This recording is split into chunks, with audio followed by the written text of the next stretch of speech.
What's going on, guys? Marco here, and I'm back with another video. What are these hands? So I made a Notability video last week. I went over its different features, what it could do, what it could possibly do, and I gave my final thoughts at the end of the video. And since then, I've been bashed by my close friends because apparently I'm a traitor for using or making Notability videos. So I'm making this video right now. No, I'm kidding. I've planned this video for quite some time now. So the structure of this video is going to be pretty much the same because like I said in that video, I structured the video initially as a versus video. So I have the script side by side. Okay, so just like the previous video, this is going to have two parts, organization and note-taking. Timestamps are down below if you want to skip ahead, you want to skip back.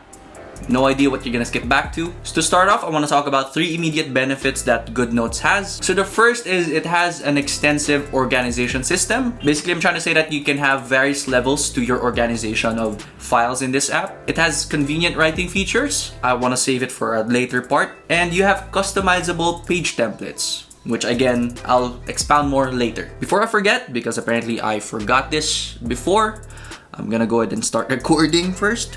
So first part of this video is going to be about the organization system of Goodnotes 5. When it comes to interacting with the app, I think it's a bit more complex because you have to learn, or at least have to have, a system in mind. But you do have the option to not be systematic about it. But personally, when I see something like this, where I have very different options as to what I can upload to a place, I get this slight pressure of making a system. So for example, you might want to have folders outside, then you have folders inside the folder, and then more folders. And I mean being systematic as just having your own flow of files. So you just have your own idea of where to place the files that you are using. Under this, I think it's also important to mention that Goodnotes 5 has a split screen feature. So if we just tap and drag one other tab onto the right side, it's going to split that up and you can simultaneously view the files. So one thing to note about this is the fact that it treats each notebook or each tab as a separate app. Maybe a good example to expound on what I mean, if I'm on Safari right now and I want to take notes, you see how they're different apps. So with Goodnotes, it's practically the same thing. It's treated as a different app. When it comes to organizing the subjects you have, like I said, you can be systematic or unsystematic. I find that this is very customizable because when you get a folder, you can opt to have another folder inside and another folder inside. And you can just keep going and going until you have enough levels already for your specific system. Goodnotes also has 2 different ways to view the files you have. You have this view, which I think is called the thumbnail view because you see the covers. But you can also opt to have a list view like this if it's what you think you prefer. But here you emphasize the name more because that's what's more viewable. Here you emphasize the different symbols you use for that notebook or for that folder. When it comes to backing up files to the iCloud or to a different platform or system, I think it's fairly standard. So you can opt to use iCloud if you want to use it on a different device as long as it's an Apple device. And you can also automatically back it up to a different platform. Personally, I still use Google Drive. My one gripe with this is the fact that you have to type the destination folder and it messes it up sometimes, especially if you already have a pre-existing folder. I've had an experience where I type academics/Goodnotes because I already have a folder named academics, and for some odd reason, it makes a new folder with the same name, academics. So I don't get it. You can also see the progress details here, which is I think a good addition since you want to know which files are being prioritized when it comes to backing it up online. Not really revolutionary, but I just think it's a nice feature to add. So that pretty much ends the organization part of this video. Now we can move on to the note-taking part, which I think is pretty exciting. I don't know why I'm excited about talking about note-taking features. Okay, so writing features of this app.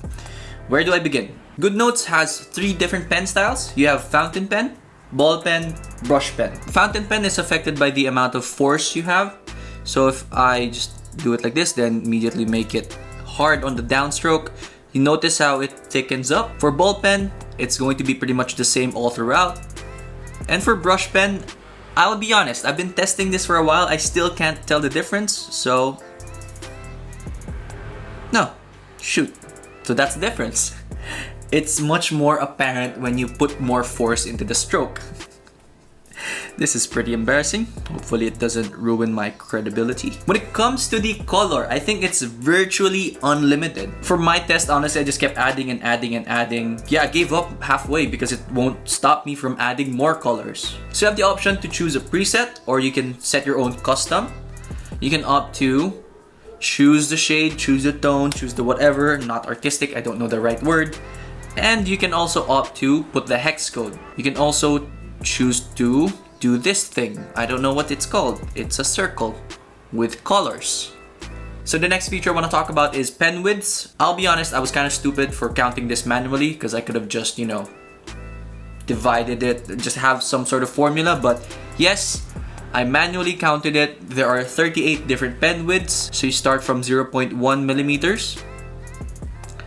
And then you have the maximum width, which is 2.0 millimeters. And then you have a 0.05 increments all throughout. For the eraser, it gets really specific. If you can see this menu right here, you can opt to erase the entire stroke, or you can opt to erase pixel by pixel. You also have the option of erasing only the highlighters.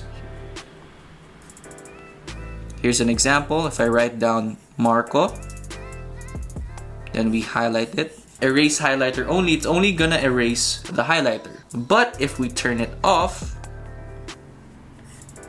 it also erases the stroke underneath. So the eraser tool for Goodnotes has this really cool feature called auto deselect. So in comparison, I think the usual note-taking apps don't have this. So what happens is if you erase this, you still have to tap the screen to go to the pen option. But if you turn this on, and let's say I want to erase this, it automatically goes to the last tool you used. So I can immediately start writing. Oh shoot, I made a mistake. Write again. I think it's a pretty cool feature that saves you, what, maybe 0.5 of a second, but then those add up to the end and it just saves me the time. So the select tool, which now I think is called the lasso tool, has 3 different options of choosing only handwriting, only pictures, or only text boxes. What differs from here is you can only draw it. You don't have the option to just draw a box immediately, so you really have to draw the thing. I think in comparison to Notability, unlike Notability, you can't use your fingers to enlarge this. You have to tap it, then tap resize, and then you can start editing its size, orientation. So now I think we can move on to what I think is one of the best features a note-taking app should have, and that is having 3 favorites when it comes to color and pen widths. It's a pretty small feature, but then it adds up because it saves me time. How does this feature translate? Personally, I use 3 different colors when I take notes. Maybe this is just an overview. I use white for the questions and for the headers. I use blue for general ideas that I already know. I use green for stuff that adds on to the blue. And I use red for important terms. So it's pretty simple. When I start taking notes, that I just tap here, start writing, then tap there, then start writing again. That minor feature that not everyone really thinks about saves a lot of time if you think about it in the long run. So moving on to page templates, like I said in the start of this video, it is very customizable. And that is because you have a lot of options when it comes to what your notebook will look like. The standard ones that Goodnotes give you are essentials right here. So you have blank, dotted, squared, and ruled. You also have writing papers here, Cornell, legal, single column, double column. I think there's a 3-column one. You also have accounting, monthly planners, and daily planners, weekly planners, to-do lists. So basically what I'm trying to say is you have a lot of options. And I say that it's customizable because you can opt to change the paper size. So you can opt to use A7, 6, 5, 4, 3, letter, and tabloid. You can also change the colors if you want. And you can also opt to make it landscape. And another cool feature with this is the fact that each page can have its own template. So for example, I'm using white blank landscape A4 paper for this, and I make another page, but I want it to be different. I can just opt to change that template. Let's say I want to change it to something totally different. I want it to be portrait A4 because I'm an Ateneo boy, and I want to make a monthly planner. There. So when I try to access the previous page, it's still there, and then monthly planner is right here. And I think that level of customizability really gives you much more control with the app. So when it comes to moving around the pages in each notebook, it is much like a notebook in real life where you have to flip through each page. Unlike Notability, it doesn't really have the seamless page view. This one you really have to keep swiping to check out each page. Goodnotes has this really good feature of having a search bar for inside the notes and also from a general perspective. Let's say I want to search a word within just this notebook. I can just type it here and it shows up already. But if I am in the very front page and I want to search for that word or every iteration of that word in all of the notebooks, I can just type arachidonic acid here and it shows up in every type of notebook that has it.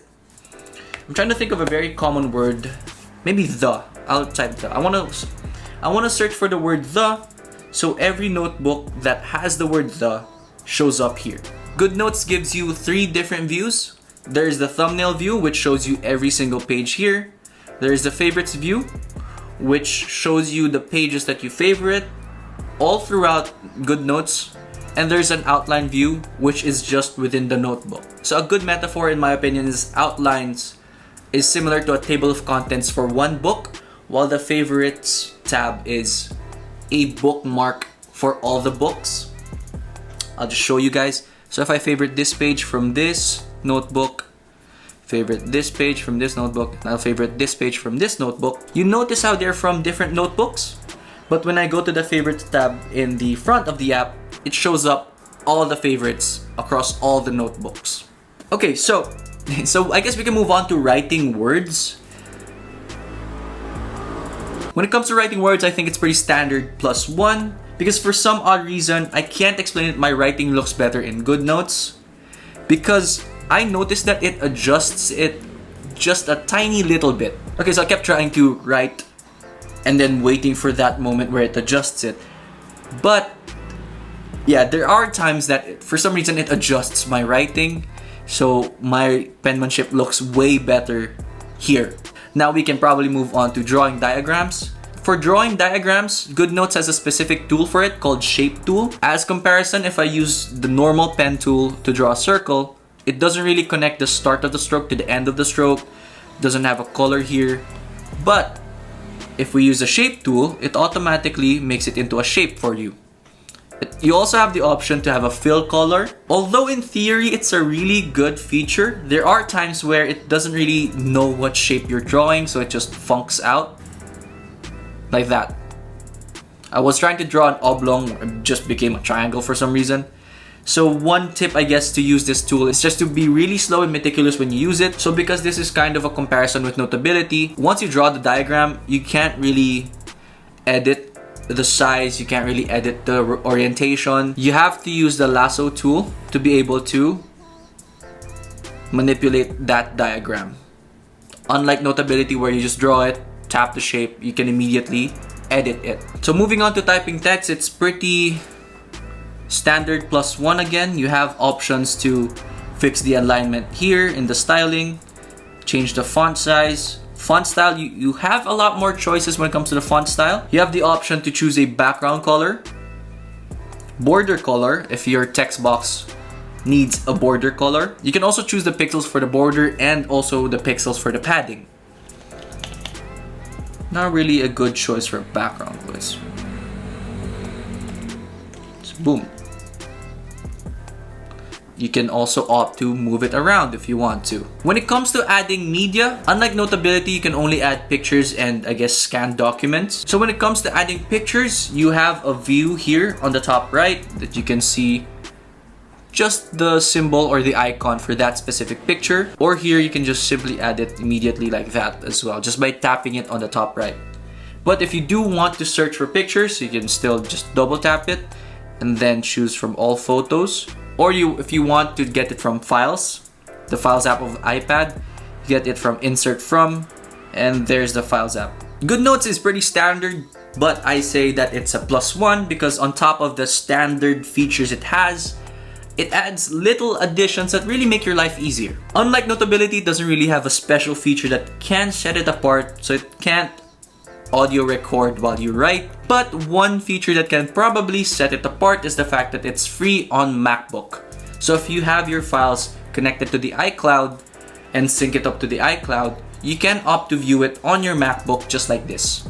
So if you put your books in Goodnotes, you can read the books here and then write down notes on your iPad. Okay, now comes the concluding statement where I give my personal take on the app. And as usual, the warning is it's my opinion and it's based on my experience with the app, so take it with a grain of salt. If you have any more questions about the app, you can always comment them down below because I try to be as responsive as I can. So, my take on Goodnotes 5. I think it is an amazing app. I understand why a lot of people review it, a lot of people use it, a lot of people say it's one of the best. And just like Notability on its own, Goodnotes 5, you can already live with it. If that's the only app you use, you will survive life. Well, it's such a freaking middle class thing to say. I don't know what else to tell you. I think my overview of each feature already tells you that I like the app. I really do. I'm actually pretty sad that I only caught on to the app fairly recently. I wish I had it way before. So, I guess the age-old question, Notability or Goodnotes? If I were given the chance to go back a year ago and choose one app over the other again, personally, I would choose Goodnotes 5. Yes, Notability is a good app. I've lived with it for over a year. I'm still using it right now. I use both apps actually. I just think Goodnotes 5 edges it out for just a little bit. And that little bit is such a niche thing because it only applies to me. So to list off why I think Goodnotes 5 is better than Notability, number one is its customizability. I am a person who keeps finding different ways or better ways to take notes or to organize my files. And having that option in Goodnotes is a big plus for me. Yes, Notability is much more simple, minimalistic if you say, but only having two options to organize your files is kind of limiting for me. Number two is it's more convenient. I talked about the 3 favorite colors and the 3 favorite widths on the top right. That feature saved me a lot of time. So that feature just saved me half a second of my life. And if you count it towards the bigger picture, the bigger study session, it saves me 5 minutes, to be honest. Yeah, 5 minutes is a bit of an exaggeration, but I hope you guys get my point. And the third thing that I think makes Goodnotes 5 better is the fact that I can import page templates. If you guys saw a while ago, I used the A4 Cornell method, and I got that from another YouTuber because I wanted to have a specific type of notebook. As someone who likes to have customizable features, flexible features, having that feature here is a big plus again because I can opt to make my own page template and eventually use it if I think that the one I'm using now isn't really up to my standard. That pretty much ends this video. Hopefully you guys found this enlightening, insightful, helpful. And this finally ends this whole series of Goodnotes versus Notability for me. If you have any more questions about apps, you can always comment them down below. Question for the video, as usual, what are your writing apps? Why did I point to the camera? I want to know because as usual, I want to know about you guys and also I might expand the apps that I use. Yeah, I want to have a discussion part in the comments about those type of things. What else do I have to plug? Instagram, Facebook, usual, you guys know what to do already. Get in touch, follow me there. Yeah, and yeah, don't forget to like, comment, and subscribe because, you know, that's how I know that this whole thing is working. And card time, subscribe here, next video's there. Thanks for watching and I hope to see you guys in my next video. Peace!